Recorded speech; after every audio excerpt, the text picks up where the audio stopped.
Previously on the last Ronin, the lost years.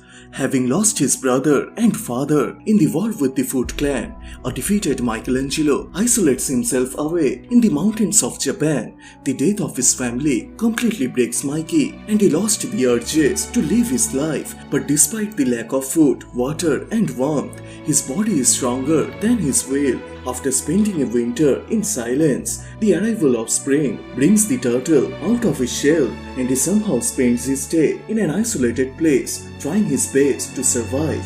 But trouble finds Mikey as a gang of killers come for him, and as they try to kill him, the fire deep within Mikey is reignited. Not only he defeats all the gang members, he also finds that a warlord known as Deathworm brings chaos in the countryside. So to help Michelangelo defeat Deathwar, the specters of his brothers awake and push him in his journey of vengeance. Welcome to Comicstube YouTube channel. In today's video, we will review Chapter 2 of TMNT, The Last Ronin, The Lost Years. I have pinned down the previous part on the comment section down below. So if you guys are new here, please subscribe and turn on all the notifications to never miss any future uploads. Please like, comment and share. All the text and images are owned by a suspected company. You can support them by purchasing it digitally or from any offline stores. The issue opens up in the underground section of Turtle's home, where Cassie Mary Jones, the daughter of April and Cassie, having a trouble and struggling with the challenges of raising of new generation of turtles as successors to the Ninja Turtles heritage. As one of the four turtles, Odin, breaks a glass of water, he then seeks help to his siblings to help him clean up the floor. But every turtles refuse to help as they are busy with their own training. So to give the turtles a life lesson, Cassie then gathers them and tells a story about her dad and the Ninja Turtles. One night, Master Splinter sent the group to stop the Foot Clan from stealing stuff. But there, her father noticed that some bad guys looting a lady, so this made her father really mad. He wanted to go and help the lady, but the turtles didn't wanna go with him as their mission was the main priority. But eventually, the turtles followed her dad and they saved the poor lady from the bad guys. So by telling this story, Cassie makes the little turtles realize that stick to their current task is important, but helping out one of their teammates where they are in trouble is more important. The panel then jumps in the past where Mikey is being engaged with the gang members of the Deathworm, and it looks like he is in Korea. So during the fight, Mikey only blames himself for blowing out his cover as he wanted to interrogate the gang peacefully, but nothing can stop what is coming. It's been nearly 3 years since the dying old man in Hokkaido village told Mikey to run away from Deathworm.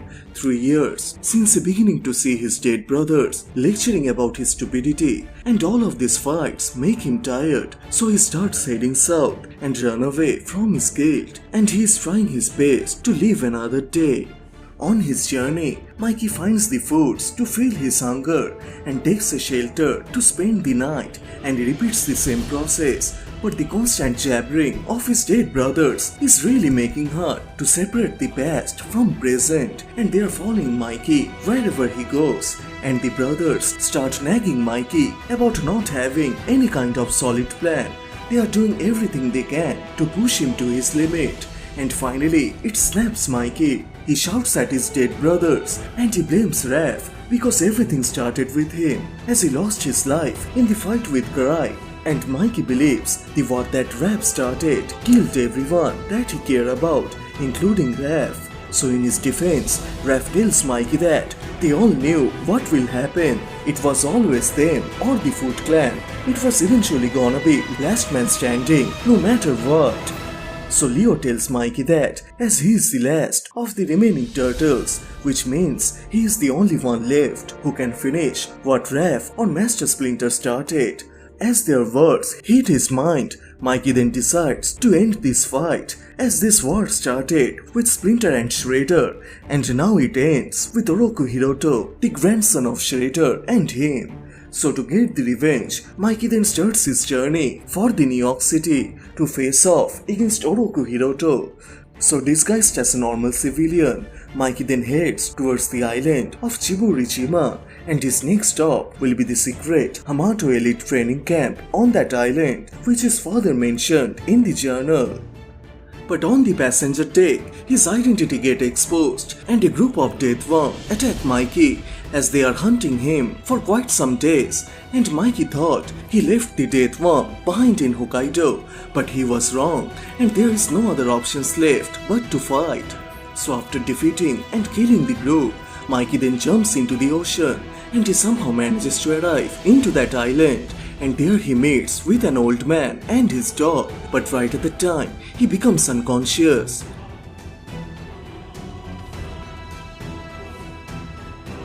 After 2 days of sleeping, Mikey finds himself in the guest hut of that old man who describes himself as the Master Yip, the elite sensei that Mikey is looking for.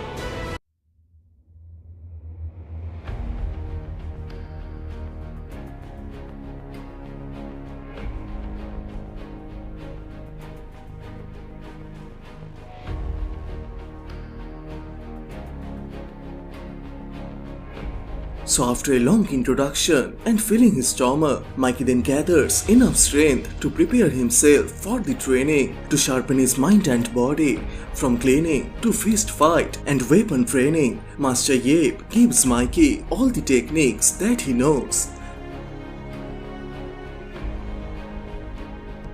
Finally, the day has come for Mikey to return to New York City and get the revenge against Oroku. But before leaving, Master Yip tells him, Mikey and Splinter, they are just same. Splinter also came here to master his skills against Orokusaki, the Shredder. And now, it is the time to seek justice for those that Mikey has lost. But Yip also asks Mikey, can he honorably face one enemy when he fearfully retreat from another? And it reminds Mikey the Deathworm. And Master Yip tells Mikey to confront Deathworm and end his reign of terror. So to honor his words, Mikey then visits South Korea in search of Deathworm. But after lots of research and travel, Mikey fails to find the Deathworm. So one day, he enters into a hotel bar to get some food where he could sit and think. Fortunately, he notices a gang member of Deathworm, and as he tries to interrogate the man, the gang jumps on Mikey to end his life.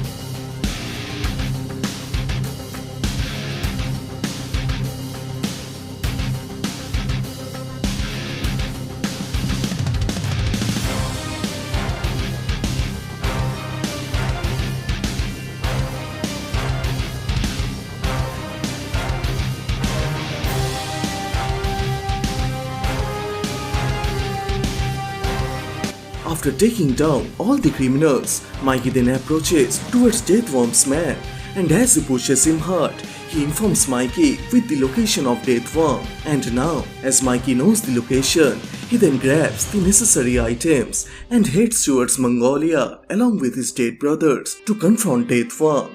And with that, the chapter 2 of TMNT, The Last Ronin, The Lost Years, comes to a close. So which part do you like the most? Please share your thoughts on the comment section down below, and also please subscribe as this will motivate me to make more contents. Thank you so much for watching. Everyone stay safe and I will see you guys in the next one. Bye.